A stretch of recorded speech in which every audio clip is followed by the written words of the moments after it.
Dear students, जैसा कि आप सभी को पता है कि आपका सीबीएसई बोर्ड का एग्जाम आ चुका है और आपको सबसे ज्यादा जरूरत है कि इस समय में, कम समय में हम कैसे तैयारी कर सकते हैं। चाहे वो बायोलॉजी हुआ या वो केमिस्ट्री हुआ या कोई भी सब्जेक्ट हुआ, उसमें हम कम समय में स्टडी कैसे कितना ज्यादा कर सकते हैं। तो उसके लिए हम लाए हैं केबी क्लासेस में आपके लिए शॉर्ट वीडियो जो कम समय में आपको चैप्टर्स की तैयारी कराता है। जैसे कि आज हम लोग शुरुआत करेंगे सबसे पहले पॉइंट से, जो कि सबसे इंपॉर्टेंट है, chapter number 3 according to एस्चान book. You know about that, how do organism reproduce. How do organism reproduce. Okay, how do organism reproduce. Organism reproduce कैसे करते हैं। इस चैप्टर में मेन फोकस बेटा हम करेंगे किस पे, हम प्लांट पे फोकस करेंगे और ह्यूमन पे फोकस करेंगे। बाकी चैप्टर्स को हम थोड़ा रफली पढ़ेंगे क्योंकि शुरुआत के टॉपिक्स बहुत इजी हैं। जैसे कि हाउ डू ऑर्गेनिज्म रिप्रोड्यूस में सबसे पहले ये बात करेंगे कि रिप्रोडक्शन किसको कहते हैं, what do you mean by reproduction. ठीक है, तो रिप्रोडक्शन मींस रिप्रोडक्शन, दो टर्म से मिलकर बना बेटा, री एंड प्रोडक्शन। री means again and production means development. Means अगर कोई ऑर्गेनिज्म बेटा अपने ही जैसे यंग वंस का डेवलपमेंट करता है, अपने ही जैसे ऑफस्प्रिंग का डेवलपमेंट करता है, then that type of process is known as reproduction। means again production means again development, and this process is known as reproduction। and we know about that कि reproduction दो type के होते हैं बेटा। पहला होता है asexual reproduction और दूसरा होता है sexual reproduction। जैसा कि हमको पता है कि रिप्रोडक्शन दो टाइप का होता है, एक होता है asexual reproduction और एक होता है sexual reproduction। और ये नाम बेटा इंडिकेट कर रहा है why it is termed as asexual reproduction. हमको ये जानना जरूरी है क्यों एसेक्सुअल, क्यों नहीं उसको भी सेक्सुअल कह देते। तो एसेक्सुअल सेक्सुअल का अपोजिट टर्म है जिसका मतलब होता है विदाउट गैमेटिक फ्यूजन। क्या होता है बेटा, मतलब विदाउट गैमेटिक फ्यूजन। और विदाउट गैमेटिक फ्यूजन का मतलब only one individual involve in that process. Means asexual reproduction में बेटा केवल और केवल कौन इन्वॉल्व होता है, एक पेरेंट। इसका मतलब अगर एसेक्सुअल रिप्रोडक्शन हो रहा है तो केवल एक पेरेंट इन्वॉल्व होगा। बट अगर सेक्सुअल रिप्रोडक्शन है तो यहां पे दो पेरेंट इन्वॉल्व होंगे, और दो पेरेंट में कौन कौन बेटा, male and female. Male and female. अब ये बताओ, रणबीर कपूर को कह दिया जाए कि तुम आलिया से शादी मत करो, तुम रणबीर सिंह से कर लो, तो क्या वो शादी करेगा? नहीं करेगा, क्योंकि different organ, different sex, different like male and female attract each other, different charges attract each other, but similar charges repel each other. तो सेम वही केस यहां पे बेटा कि मेल मेल को अट्रैक्ट नहीं कर सकता, मेल मेल को अट्रैक्ट करेगा। मान लो किसी बच्चे का नाम आर्यन है, एक एग्जांपल लेते हैं। एक बच्चे का आर्यन नाम है और एक बच्चे का नाम है करण। क्या आर्यन और करण दोनों आपस में शादी कर सकते हैं? नहीं कर सकते हैं। क्यों नहीं कर सकते हैं? ये भी मेल है और ये भी मेल है। लेकिन अगर बाय द वे मान लो ये करण किसी लड़की का नाम है, तो हो सकता है कि आर्यन इससे अट्रैक्ट हो जाए। Means positive attract negative. इसीलिए बेटा मेल का मेल से फ्यूजन नहीं हो सकता, इसलिए हम कहते हैं कि मेल फीमेल से फ्यूज करेगा and then it form zygote. Then it form zygote and this process is known as syngamy. Syngamy means fertilisation. और ये जाइगोट ही बाद में mitosis division. Mitosis means, mitotic means the division in which equational number of chromosome, मतलब distribution of chromosome is equal in each and every new cell। According to Rudolf Virchow ने क्या कहा था, जितने भी नई सेल बनेगी बेटा वो प्री एग्जिस्टिंग सेल से ही बनेगी। तो ये क्लियर हुआ कि सेक्सुअल रिप्रोडक्शन में दो पेरेंट की जरूरत पड़ेगी और दोनों पेरेंट कैसे होने चाहिए, डिफरेंट, कॉन्ट्रास्ट। कैसे होने चाहिए, कॉन्ट्रास्ट होने चाहिए। और कॉन्ट्रास्ट का मतलब क्या हुआ, एक मेल होना चाहिए तो दूसरा फीमेल। इसीलिए कहा मैंने, ये एग्जांपल दिया आपको कि आर्यन और करण अगर लड़का है, दोनों लड़के हैं, तो दोनों लड़के शादी नहीं कर सकते। क्यों, दोनों मेल हैं। अगर ये अपोजिट सेक्स होता, अगर ये मेल और ये अगर फीमेल होता, तो उस केस में आर्यन अट्रैक्ट होता टुवर्ड द करण। बट यहां करण क्या है, यहां लड़का है, और ये आर्यन कौन है, ये भी लड़का है। तो ये क्या कहेगा, लड़का की तरफ जाएंगे जी, हम तो लड़की की तरफ ना जाएंगे जी, फीमेल की तरफ ना जाएंगे। क्यों, क्योंकि अपोजिट सेक्स है, हम अट्रैक्ट किसकी ओर होंगे, अपोजिट सेक्स की ओर होंगे, लड़के से ब्याह करेंगे। ठीक है, तो सेम वही केस आ गया बेटा कि मेल अलग और फीमेल अलग, तभी ये केस आएगा कि मेल अलग फीमेल अलग, कॉन्ट्रास्ट होंगे, तब जाके सेक्सुअल रिप्रोडक्शन पॉसिबल होगा। ये था बेटा इंट्रोडक्शन। तो जैसा कि हमको पता चला कि एसेक्सुअल एंड सेक्सुअल दोनों रिप्रोडक्शन होते हैं। एक सेक्सुअल का एक और कारण है, एक और कंडीशन है। वो कंडीशन क्या है, तो हमको ये जानना होगा, in case of asexual reproduction सबसे बड़ी बात क्या होगी, no genetic change, no genetic variation takes place, because ये तो बेटा सिंगल पेरेंट से डेवलप कर रहा है। कितने पेरेंट से डेवलप कर रहा है, एक सिंगल पेरेंट से डेवलप कर रहा है। और अगर ये सिंगल पेरेंट से डेवलप कर रहा है तो कैसा होगा बेटा, एज यूजुअल, जैसा उसका पेरेंट, जैसे पापा वैसा लड़का, कैसा पापा, जैसे पापा वैसा लड़का। और ये कैसे होगा, क्योंकि ये जो है ये एक वन, ये वन मतलब ओनली वन पेरेंट, और जैसा पेरेंट रहेगा जब वो डिवाइड करेगा बेटा, जब वो फॉर्म करेगा अपना ऑफस्प्रिंग, तो कैसा बनाएगा, इसी को जैसा बनाएगा। अगर एक एग्जांपल ले लें कि अगर ये अमीबा है, ये अगर अमीबा इरेगुलर सेल जिसका नाम है अमीबा, ठीक, अमीबा, अगर बेटा ये यूनिसेलुलर ऑर्गेनिज्म है, तो क्या यूनिसेलुलर ऑर्गेनिज्म में डिवीजन ऑफ लेबर होता है क्या, नहीं होता है। और नहीं होता है तो कैसे होगा बेटा, ये अमीबा जो है वो क्या करेगा, ये बाइनरी फ्यूजन करेगा। क्या करेगा बेटा, बनरी नहीं, बाइनरी फ्यूजन करेगा। बाइनरी फ्यूजन जब करेगा तो ये एक सेल टूट जाएगी दो डॉटर सेल्स में, and then two daughter amoebae are formed. और इसमें बेटा ये भी अमीबा है, ये भी अमीबा है, लेकिन ये डॉटर अमीबी के नाम से जाना जाएगा। क्यों डॉटर अमीबी के नाम से जाना जाएगा, क्योंकि हमको पता है ये अमीबा का ही कॉपी है, ये माइटोटिक डिवीजन से बना है, और हमको पता है कि जो माइटोटिक डिवीजन होता है वो इक्वेशनल डिवीजन होता है। और इक्वेशनल डिवीजन क्या होता है बेटा, the number of chromosome similar होंगे जैसे कि दूसरी सेल में होगा। तो ये सेल सेम वैसे ही बनेगी जैसा अमीबा का पेरेंट था। तो ये बाइनरी फ्यूजन है, ये आपके सिलेबस में है, एसेक्सुअल रिप्रोडक्शन में है। दूसरा ऐसे ही एक पॉइंट है आपके सिलेबस में कि मल्टीपल फ्यूजन क्या होता है। एसेक्सुअल की कुछ टाइप्स है, इसको हम लोग थोड़ा वन शॉट पढ़ रहे हैं तो थोड़ा जल्दी में पढ़ते हैं, क्योंकि बेटा आगे आने वाला है बड़ा सा विशाल पहाड़ जिसको हम कहते हैं sexual reproduction in flowering plant. और दूसरा point sexual reproduction in animal, और सबसे important sexual reproduction in human. ठीक है, तो अभी थोड़ा पढ़ते हैं मल्टीपल फ्यूजन। मल्टीपल फ्यूजन, अब मल्टीपल फ्यूजन किसको कहेंगे जी, अब दिमाग लगाओ तो तुम लोग सब लोग बताओ, आप बताओ कैसे बताओगे, जबकि आपको पता होगा कि मल्टीपल फ्यूजन, मल्टीपल मतलब कहोगे बेटा 1 2 3 4 गिनती नहीं है, इसका मतलब the number of individual more than 2 और more than 2, so that case is known as multiple fusion. Like example Plasmodium. ये प्लाज्मोडियम कौन चाचा का नाम है जी, ये प्लाज्मोडियम कौन चाचा है, इस चाचा के तो नाम आज तक हम नहीं सुने थे। हमारे चाचा का नाम तो गौरी शंकर है, ये प्लाज्मोडियम कहां से आ गया। ये जो प्लाज्मोडियम है बेटा, ये जानते हो क्या है, एक तरह का मलेरियल पैरासाइट है। क्या है, मलेरियल पैरासाइट है।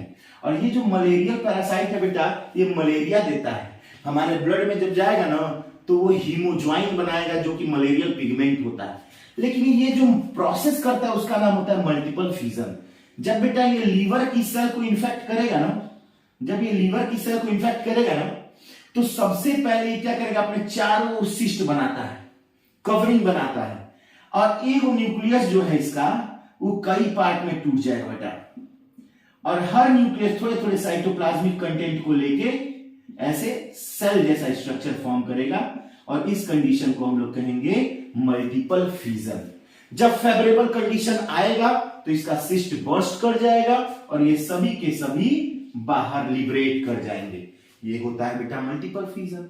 ठीक है, तो इस तरीके से बेटा ये सबसे आसान प्रोसेसेस है। बाइनरी फ्यूजन है, मल्टीपल फ्यूजन है, फ्रेगमेंटेशन है, और फ्रेगमेंटेशन के अलावा सबसे इंपॉर्टेंट पार्ट जो आता है वो है स्पोर फॉर्मेशन। कोई पूछ दिया what is the difference between binary fusion and fragmentation, कोई पूछ दिया आपसे, बोर्ड एग्जाम में 1 नंबर का क्वेश्चन आ गया कि बाइनरी फ्यूजन और फ्रेगमेंटेशन में सर अंतर बताइए, तब क्या करोगे, सीधे बताना कि binary fusion only takes place in unicellular organism, not in the multicellular organism, but fragmentation takes place in multicellular organism like Spirogyra, Eulothrix, but binary fusion takes place in amoeba, paramecium, euglena, बहुत सारे organism बेटा। ठीक है, तो इस तरीके से हम लोग को ये समझ में आया कि रिप्रोडक्शन जो होता है एसेक्सुअल और सेक्सुअल टाइप होता है। एसेक्सुअल में बहुत बेसिक फॉर्म्स हैं। अब आते हैं स्पोर फॉर्मेशन पे। ठीक है,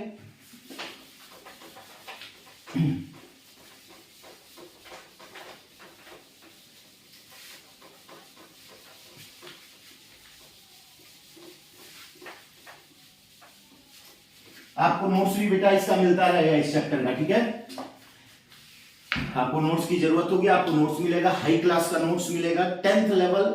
आपको कुछ साइड बुक पढ़ने की जरूरत नहीं है, कोई कुछ नहीं पढ़ने की जरूरत है, केवल एक नोट्स मेरा पढ़िएगा, आपको जरूर 100% आपको कंसेप्ट मिलेगा आपके एग्जाम में। ठीक है, तो अब हम लोग पढ़ते हैं बेटा स्पोर फॉर्मेशन।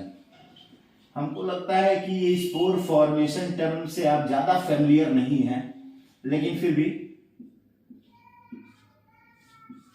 स्पोर फॉर्मेशन, ये स्पोर क्या होता है, एक छोटा सा गोल सा स्ट्रक्चर होता है। ये करता क्या है, जरूरी नहीं है गोल ही हो सकता है सिकल शेप्ड हो सकता है गोल हो सकता है ओवल शेप्ड हो, तो अलग अलग तरह का हो सकता है। एग्जाम्पल बहुत सारे हैं, एग्जाम्पल में फंगस आते हैं, एग्जाम्पल में एल्गी आते हैं, एग्जाम्पल में लाइकेन आते हैं, बहुत सारे आते हैं। लेकिन बेटा जब हम स्पोर फॉर्मेशन की बात करेंगे ना बेटा, तो स्पोर फॉर्मेशन के केस में हम सबसे इसेंशियल बात करेंगे किसकी, राइजोपस की, जो कि आपके एनसीईआरटी के सिलेबस में दिया हुआ है, जिसको हम लोग ब्रेड मोल्ड के नाम से जानते हैं। किस नाम से जानते हैं बेटा, ब्रेड मोल्ड के नाम से जानते हैं। ठीक है, ब्रेड मोल्ड क्या है, तो सबसे पहले बात करते हैं इसके बॉडी की, इसके फॉर्म्स की, जो कि स्ट्रक्चर हमको यहां देखने मिलेगा। माना ये ब्रेड है, क्योंकि हमको पता है कि ये जो राइजोपस एक तरह का फंगस है, और जानते हो बेटा फंगस की बॉडी किस चीज से बनी होती है, बनी होती है हाइफी से। जब कई हाइफी आपस में मिलते हैं ना, इंटेंगल्ड हो जाते हैं, ग्रुप बना लेते हैं, बॉडी बनाते हैं, then that body is known as mycelium. और वो माइसीलियम क्या होता है, mycelium is the body of fungus. ठीक है, लेकिन अब दिमाग में आया कि ये राइजोपस है और कह रहा है कि स्पोर बनाना है, तो ये स्पोर बनेगा कहां, तो ये स्पोर कहीं तो बनेगा ना, किसी तो डब्बे में बनेगा ना। वो डब्बा कौन है जानते हो बेटा, वो डब्बा है स्पोरेंजियम। कौन है, स्पोरेंजियम। इस स्पोरेंजियम में बनते हैं स्पोर। क्या बनते हैं, स्पोर बनते हैं।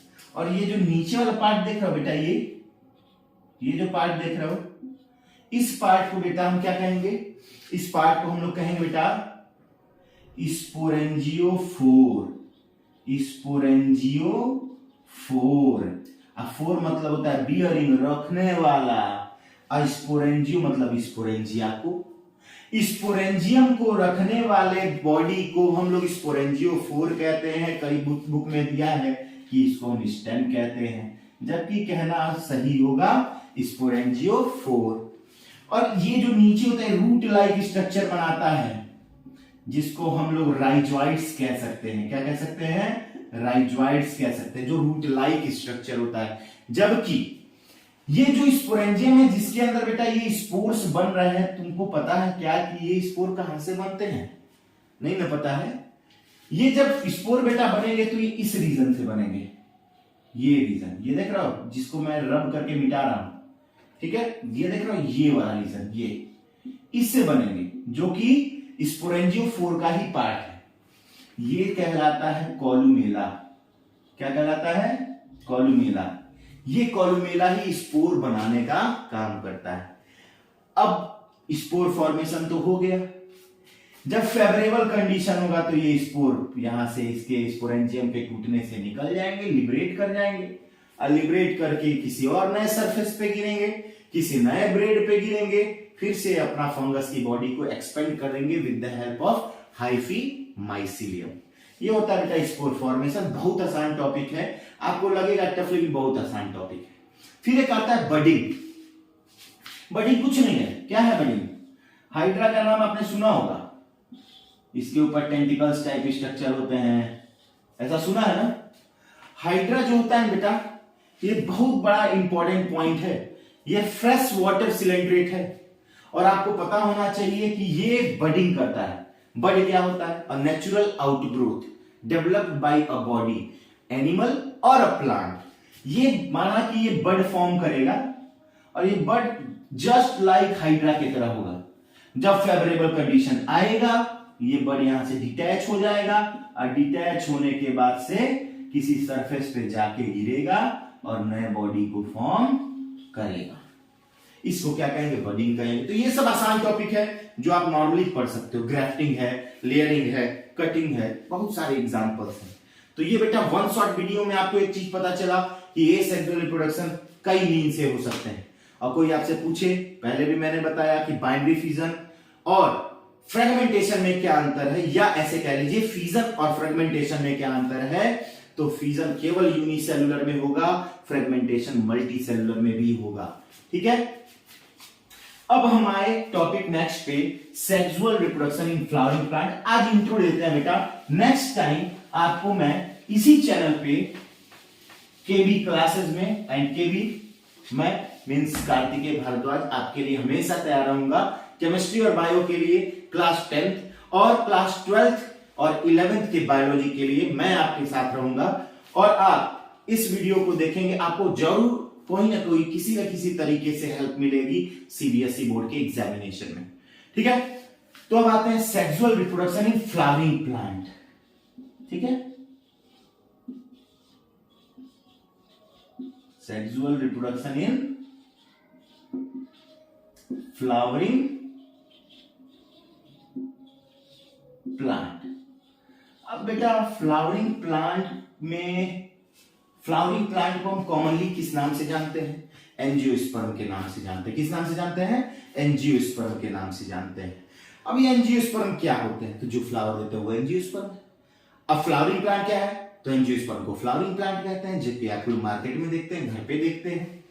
और सबसे बड़ी बात बेटा, इस फ्लावरिंग प्लांट का सबसे बड़ा character pollen means male gametophyte and ovule means female gametophyte, इसको बनाना होता है। इस पॉलन के पास गैमेट्स होते हैं, और यही गैमेट ओव्यूल के पास पड़े हुए एग से फ्यूज करते हैं। एक गैमेट एग से फ्यूज करता है, एक पोलर न्यूक्लियर। ये पोलर न्यूक्लियर के, ये सब बहुत आसान लगेगा जब हम इसका स्ट्रक्चर पढ़ लेंगे। लेकिन इतना याद रखना, इन case of flowering plant double fertilization takes place, and that term double fertilization and that's explanation was given by Navaschin। एक साइंटिस्ट था नावास्चिन, उस नावास्चिन ने उसके बारे में बताया कि कैसे होता है, क्या होता है, क्यों होता है, किस में होता है। तो सबसे पहले उसने लिलियम और फ्रिटिलेरिया नाम के प्लांट्स में सबसे पहले डबल फर्टिलाइजेशन को एक्सप्लेन किया। तो वन शॉट वीडियो में बेटा आज इतना ही। एक एसेक्सुअल रिप्रोडक्शन के कुछ पॉइंट्स को हमने डिस्कस किया है। कल हम डिटेल स्टडी करेंगे sexual reproduction in flowering plant, क्योंकि ये टॉपिक आपके बोर्ड के लिए मोस्ट इंपॉर्टेंट है। और जो अभी तक हमने पढ़ा वो इंपॉर्टेंट है एसेक्सुअल रिप्रोडक्शन, जो कि एक शॉर्ट यूनिट है, रफली आपको पढ़ने से भी समझ में आएगा और मेरे वीडियो से भी समझ में आएगा। उसके अलावा एक चीज आपको बता देते हैं, अगर हम sexual reproduction in flowering plant पढ़ रहे हैं तो उसके अलावा हमको sexual reproduction in animal specially human में testis, ovary, menstrual cycle, menopause, menarche, कुछ ऐसे टॉपिक्स हैं जो हमको पढ़ना पड़ेगा। And puberty in males, puberty in females, बहुत सारे टॉपिक हैं जो आपके सीबीएसई के लिए इंपॉर्टेंट भी हैं और इस चैप्टर से रिलेशन भी है। और इसके तुरंत बाद हम एक चैप्टर पढ़ेंगे हेरिडिटी एंड इवोल्यूशन, जो कि वन शॉर्ट वीडियो या लाइव आके मैं आपको क्लास दूंगा, और उसको बहुत ही इंपॉर्टेंट नेक्स्ट संडे आपको एक लार्ज वीडियो मिलेगी sexual reproduction in flowering plant से, जो आप इस पे स्टडी कर सकते हैं। ठीक है, तो आप मुझसे जुड़े रहिए केबी क्लासेस में। मैं आपका कार्तिकेय भारद्वाज हमेशा आपके लिए, आपके साथ और आपकी पढ़ाई के लिए हमेशा तत्पर रहूंगा। तो please subscribe, share and like my video. Thank you, have a nice day.